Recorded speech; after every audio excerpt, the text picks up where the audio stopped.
All right, well, here she is in all her glory. Quick little walk around.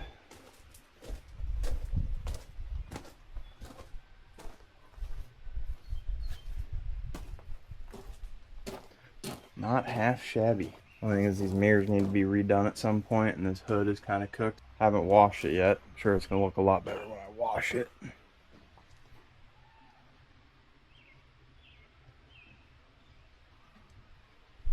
Finally got the RX-7. Somewhere I can work on it and take a look at it. I've driven it about 1,000 miles since I got it in like 2 weeks. And when I first got it, it was 2 quarts low on oil. On the drive home, it gave me the oil level light when I was getting on the highway. So that kind of terrified me a little bit. So the guy before me never topped it off on oil because he only drove it about 1,500 miles. There's just a cat over there. I don't know if you can see it. Pretty damn cute. Yeah, the guy before me didn't know shit about rotaries. He didn't know if the oil pump was deleted, oil metering pump. I checked the oil, but I didn't have a rag. So I saw there was oil on the dipstick when I bought it. If I had a rag, wiped it off and checked it again, it was like at the very bottom of the stick. Of course, since then I topped it. I put about 2 quarts in it and it's sitting at like the middle point on the stick. Figured I'm just gonna record me doing a little bit of work that I'm gonna do on it today. I'm just gonna try to do the oil change. If you don't know, the filters are right there. The filter I got is way smaller than this, so I don't know what they put on there. But Kitty's still over there. Hello, Kitty.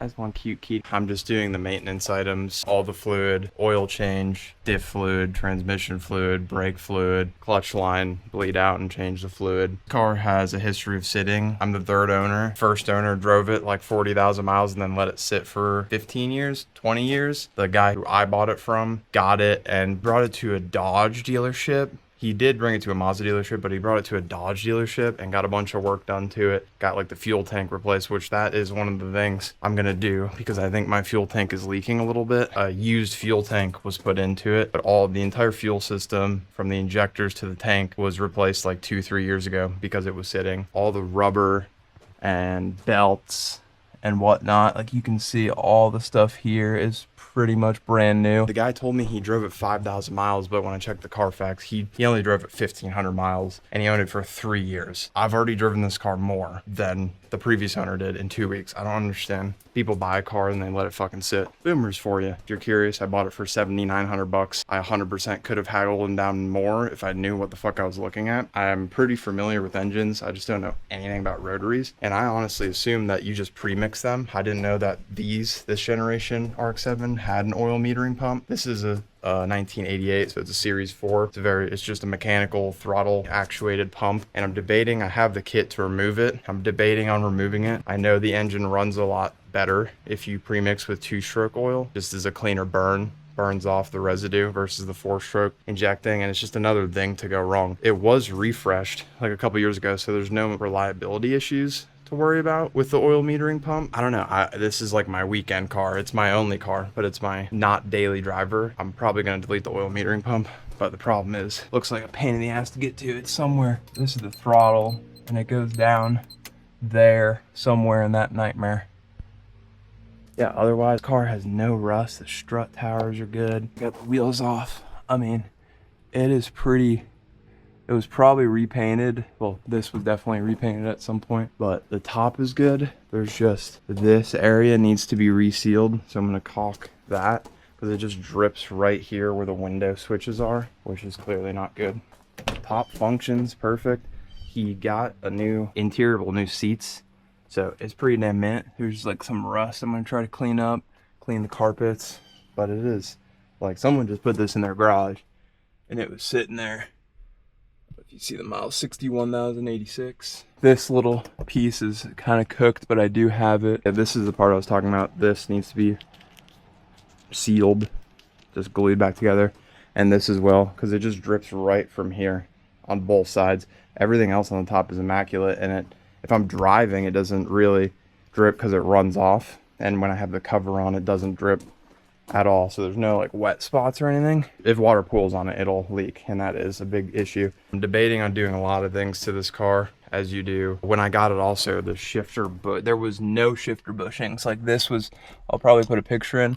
There was no bushing. I took this off and did the bushings, and there's also no centering spring, which I got the part for that. I got $100 off because of that, and I definitely could have got more. But I was like, hey, the shifter bushing is cooked, and he's like, oh, I didn't even realize that. So the guy who I bought it from was just one of those guys who buys a car not knowing shit about it, and I think he just let his kid drive it, who was quite the retard. I got this car here yesterday and jacked it up. I think I said that earlier. But main priorities today, I might change the oil, but I'm going to take this door panel off, which is supposedly interesting because this window makes horrible noises. Another thing, the guy told me the windows work fine. I forgot to check them when I test drove it, and I verified with him that the windows work fine. The second time I put it up, pulling out of his house, this window started making horrible noises. So thanks for another thing, you asshole. It might just be shit in the guides, or the guides need to be greased up, something like that. Oh, gotta disconnect the battery. And that's another thing I found. Pretty easy to disconnect the battery. That'll need to be fixed. Shouldn't be that easy. Newish battery, newish alternator. Everything else looking pretty damn good. Another thing I gotta do is put these center caps on the wheels. I'm gonna clean and pressure wash my wheels before I put these on. Just so you know, these are $300 if you buy an RX-7 and then they don't have these OEM BBS center caps. $300 fucking dollars.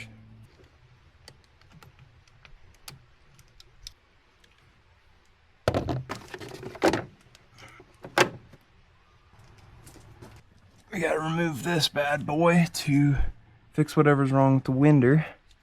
Looks like 3 screws right there. I took 1, 2, 3, 4, 5, 6, 7 screws out, and we'll see how this goes.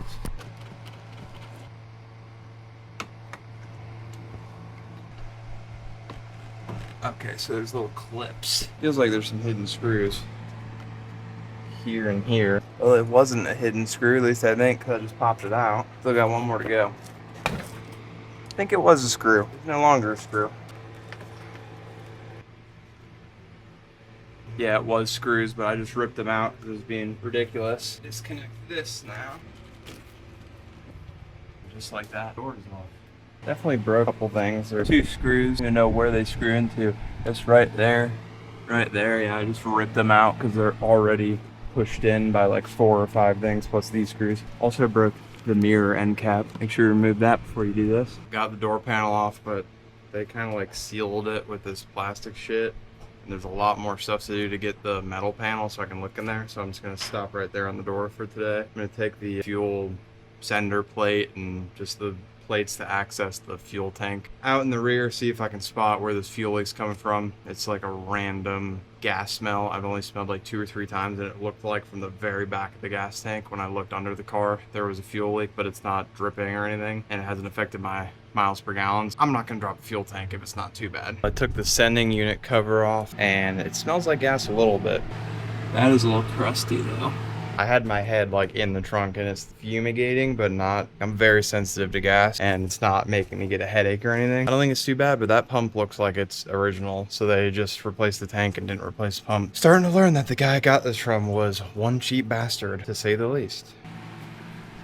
Alright, well, while I'm in here, the next easiest thing to do is the shifter centering spring, and I have a little like lock bushing that I didn't replace whenever I replaced the normal shift bushings. So I'm going to take the shifter apart. Probably not going to be able to do the centering spring right now because I want to drain the transmission fluid. You have to kind of take it apart a little deeper than I can with the fluid in it to actually get there's a little block that you got to remove with a 3/16 punch.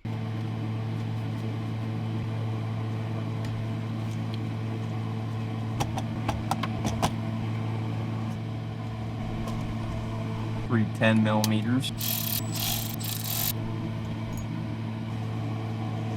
So that blue part is the bushing I already replaced, and there's supposed to be something in there to stop the bushing from just moving around, but there wasn't any bushing or anything, and I didn't have this part whenever I replaced the bushing, so now I can replace that. That blue part is the lower bushing, and that little block right there, I'm gonna have to take some more bolts out and get this even more disassembled to get down in there, punch that out. There's a 3/16 pin holding that block in, and I guess that's how you do the centering spring. Centering spring goes like to the right. That should be a huge quality of life improvement in this thing. After another 4 10mm bolts, took that piece out, and now we have the whole thing exposed. Really not as bad as people say it is. I watched 2 videos on this centering spring replacement, and everyone seems to do it with their transmission out of the car, and I'm about to do it with the transmission in the car, which leaves me a lot less room. Maybe I will run into the problem of trying to, actually I can see it now, spoke too soon. I'm gonna have to punch that block out, and there's no room for the punch. So I'm gonna have to like put the punch in there with some pliers and hold it, and then somehow maybe I'll have to go from under the car. It's just these 4 presumably 10mm bolts, and then that's how I get the access to it. But I don't know, figure that out another day, I guess. Here's the bushing part I was talking about. This is for the later models than mine, but it looks the exact same, so actually it looks a little smaller. Should do the same job. Unfortunately, that bushing does not fit in this groove, so I'm either going to have to find the right part, which for some reason I couldn't. That's the problem you will have with anything old, is they'll have updated newer parts, but they won't fit the old part because it's an 88. They don't make the shit anymore.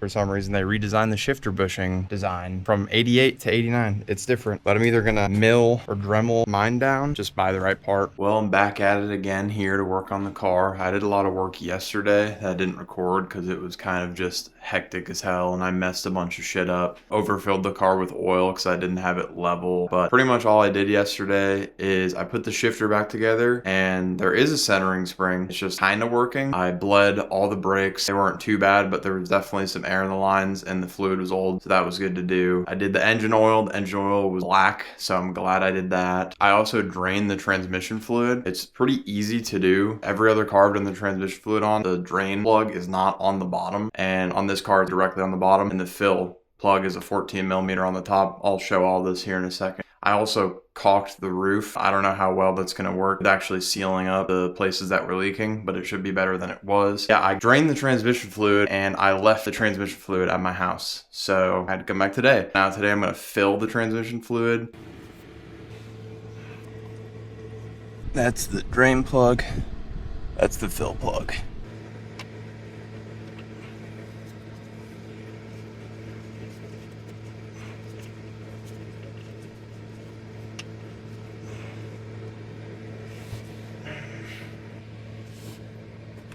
First time using my fluid transfer pump. There goes the light.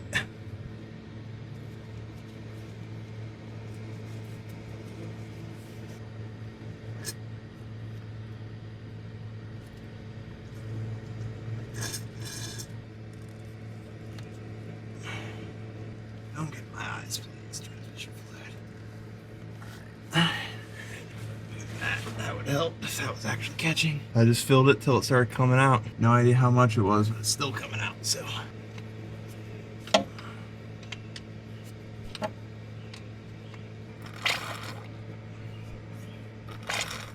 So uneven.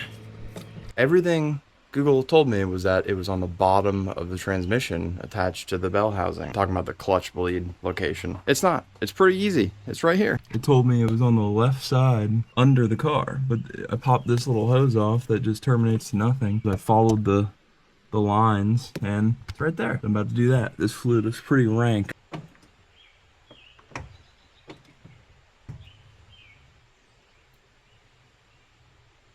That is fucking disgusting. That's what fluid should look like, and that's what it actually looks like. Yuck. A lot of air in those lines. The reservoir is still disgusting. Stuff in the lines is getting better. This is how much I got drained out. Look at that color. Fucking disgusting. No wonder my clutch felt like shit. Now I get to clean the car, which I'm actually looking forward to. Well, I was planning on driving it today, and then I checked the coolant. Yet another thing with just a bunch of shit in it.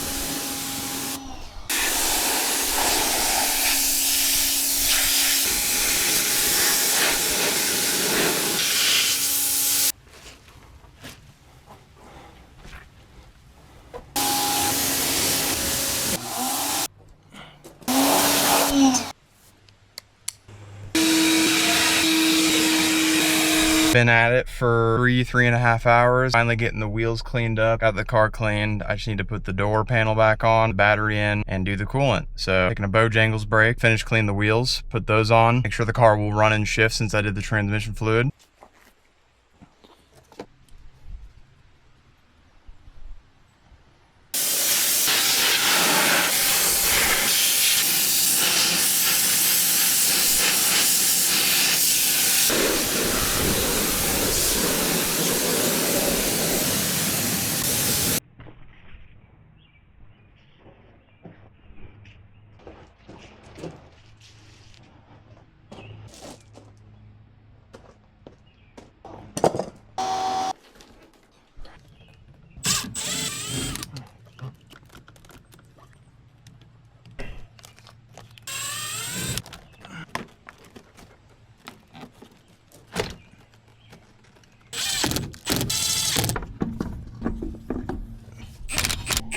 Like always when working on a car, it has thrown me some hurdles. Last I recorded, it was right before I did the coolant. Basically the only work I didn't record is me draining the coolant, doing the thermostat, but I also found the fuel leak. Luckily, it's just the fuel filler line. When I finished the coolant job, I went to the gas station because I wanted to fill it up. The tank was almost empty. Basically, when I was filling up, at the very end when the tank got full, gas just started pissing everywhere. I looked under the car. It looked like my gas tank was about to fucking explode. Luckily, I kind of figured what it was to look at the gas filler hose. That was just pissing gas, and since I filled up the gas tank, I probably pissed 3-4 gallons of gas everywhere. Now I've just been on a wild goose chase. I couldn't find the right diameter hose. It's like impossible to find 2-inch diameter fuel hose for some reason. Now I finally got the hose, and then I used the wrong silicone RTV to seal the hose, so I bought the same hose again. Basically, long story short, I'm about $125 into a 4-inch section of fuel hose. So I just got it again. I have to redo everything that I've already done.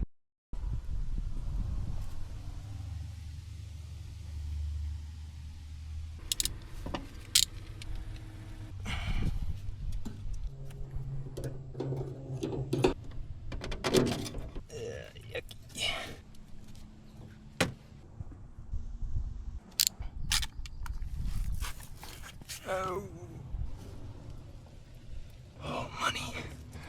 Money, money, money.